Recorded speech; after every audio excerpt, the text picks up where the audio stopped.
皆さん、日本語とは何ですか？ひらがな、カタカナ、漢字の組み合わせで成り立っている言語ですよね。実は韓国語も一緒でした。20年前はハングルと漢字の組み合わせだったんですよ。しかし今は完全にハングル一本です。韓国はなぜこんな決定をしたんでしょう？この動画では漢字とハングルの歴史、ハングルにこだわった理由、ハングル使用のメリットとデメリット、両方学んで感じた体験談まで完全に解説していきます。まず一つ目の話は漢字とハングルの国だったというところです。そもそも韓国、つまり朝鮮半島はもともと中国文化圏に属していたので、2000年近くも漢字を使ってきました。法律、歴史書、役所の文書、すべて漢字でした。知識人は漢字を書き、庶民はそれを理解できずに距離を感じていた時代が長く続きました。そこに登場したのが15世紀のセジョン・デワン。彼が1443年に作ったのがフンミンジョンウン、つまり今のハングルです。でも当時の位置づけはあくまでの補助。難しい漢字を知らない庶民でも読み書きできるようにいわばサブ言語でした。ところが19世紀、特に1880年代から流れが変わります。啓蒙思想が広がり、近代的な教育制度が求められる中で、漢字だけでは民衆を教育できない、ハングルをもっと使おうという運動が強まりました。この時期から完全にではないですが、徐々にハングルが顔を出すようになったのです。しかし1910年、日本に併合されると状況は激変します。教育現場は漢字とハングルから漢字と日本語にシフトしました。ハングルは限られた授業時間に教えられていました。さらに第二次世界大戦の時期にはハングルは廃止寸前にまで追い込まれ、まさに消される言語になりかけたのです。そして話は2つ目の話、ハングルにこだわるようになったという話に入ります。1945年、大韓民国という国家が誕生した時、韓国社会には大きな問いが突きつけられました。これから我々はどの文字を国の正当な文字として使うべきか、選択肢は3つありました。漢字をそのまま使う、漢字とハングルを併用する、ハングル一本に絞る。当時のイ・スンマン大統領は迷わず3番を選びました。彼らにとってハングルは民族独立の象徴でした。消滅されていく我らの民族のハングルを取り戻すという強い民族愛があったのです。当時同様のことを主張している学者や社会運動家も多いと言われています。続く1960年代から70年代、パク・ジョンヒ大統領はさらに徹底しました。彼は 100% ハングル政策を打ち出し、公文書や教育現場から漢字を排除しようとしたものです。しかしあまりにも急すぎました。現場では混乱が広がり、難しい文書が読めなくなる、語彙力が貧弱になるという猛批判が生まれ、結局は中途半端に終わります。漢字とハングルの併用に戻りました。しかし時代の流れがまだ韓国語の運命を変えます。1990年頃から進んだ電子化、タイプライターや初期のコンピューター入力では複雑な漢字より組み合わせだけで表せるハングルの方が圧倒的に扱いやすかったのです。今のパソコンなら関係ないですが、当時のタイプライターはアルファベットからの漢字変換ができません。結果として社会全体が自然と漢字離れを加速させていきました。こうして2000年代に入ると、すでに若い世代は漢字をほとんど使えなくなりました。そして2010年前後、ついに学校教育からも漢字は本格的に外され、韓国はハングルの国へと完全にシフトしたのです。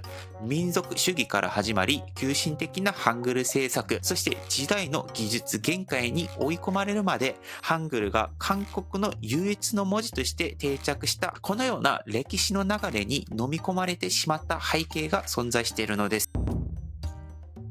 3つ目の話、ハングル使用のメリット3つを話します。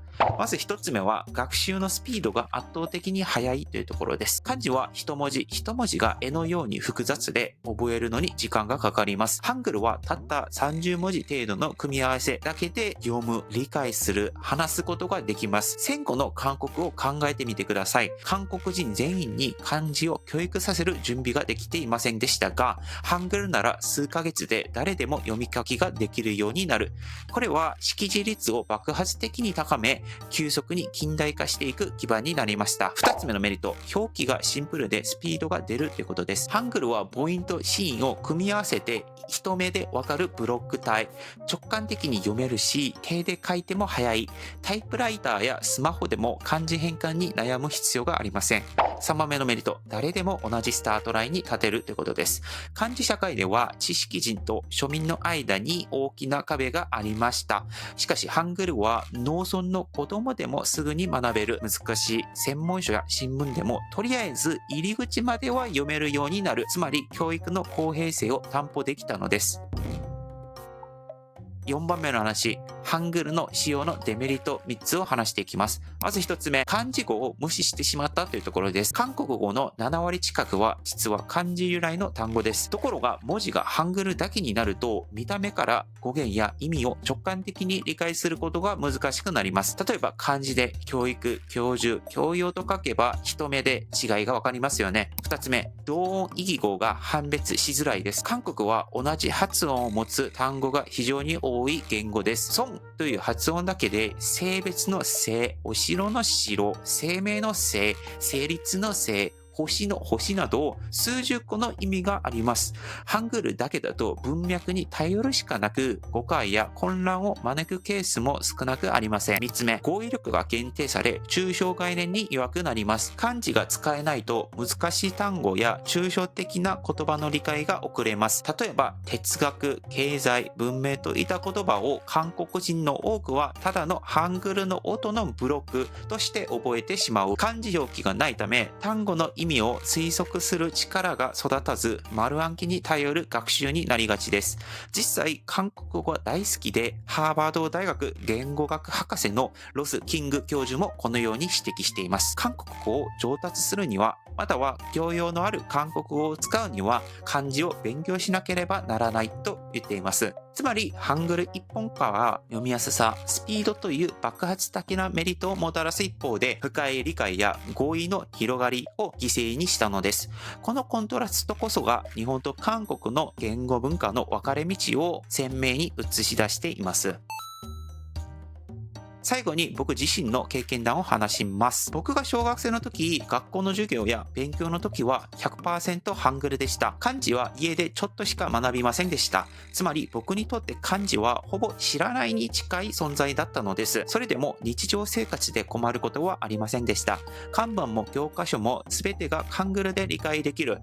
全然普通に大学教育レベルも受けられます。ただ、難しい単語になると一気に壁が立ちはだかる場合がありました。例えば、学術的な言葉や抽象的な言葉は音だけで覚えてしまうので、意味を推測することができません。丸暗記するしかありません。漢字の国の日本に留学してからは、この漢字の壁と本気でぶつかりました。小学生レベルの漢字力を身につけるだけでも、僕の体感としては毎日8時間勉強したとしても3ヶ月から半年間はかかるんじゃないかと思っています。実際、辞書とノートに埋もれる日々は本当に地獄のようでした。けれど、ある時ふと気づきました。漢字を理解すると単語の意味が一気にクリアになるということです。経済、政治、文化など一時暗記していた言葉が漢字の成り立ちを知るだけで、ああ、こういう意味だったのかと直感的に理解できます。だからこそ、韓国と日本の言語政策の違いが自分の人生そのものに重なって見えました。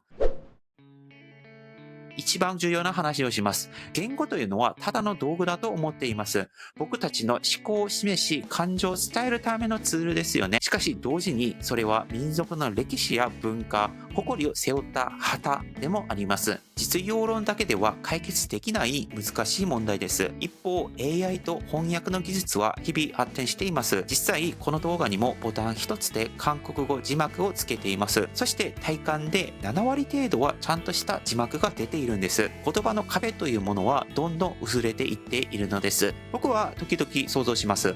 いつか人類は共通の言葉を話し、日本語も韓国語も区別されない世界になっているはずだと、時間の問題ではないでしょうか。でも、その未来が来るまでの間は、日本語や韓国語の奥ゆかしさを存分に味わうべきだと思います。僕自身韓国人として生まれ、日本語を血が滲むほど学んできた留学生です。漢字に泣かされ、ハングルに救われ、日本語を楽楽しむ、これらを経験できたのは本当に幸せなことだと感じています。僕は韓国語も日本語も堪能したいと心から思っています。本日の話は以上です。もしよろしければチャンネル登録をお願いいたします。以上、パクンでした。アンニョン。